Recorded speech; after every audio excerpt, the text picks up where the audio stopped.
Hey there, this is an ATV. It is a vehicle for off-road driving.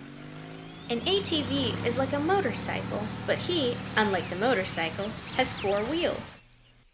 Let's open the box and take a closer look at this cool terrain vehicle from the company Bruder. In addition, there is a quad racer.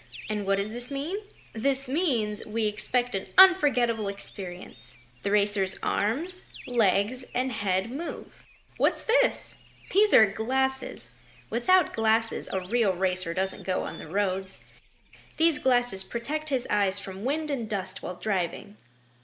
The racer looks very, very good. He has a beautiful white helmet and protective vest. All of this is necessary not only to protect him, but also for a comfortable ride at high speed. Remove the gloves, and now the driver will show his winning dance.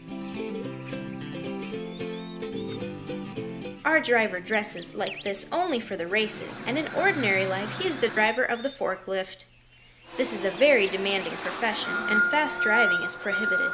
But soon, there is a new competition, and our driver begins to prepare for it. The security of the racer comes first, so let's check if the ATV is ready for the tough off-road competition. 4 wheels with rubber treads and depreciation will provide a good passability for the ATV. Let's check steering. Wheels turn to the right, to the left. Well, everything works great. The racer is equipped and determined to win. Let's go!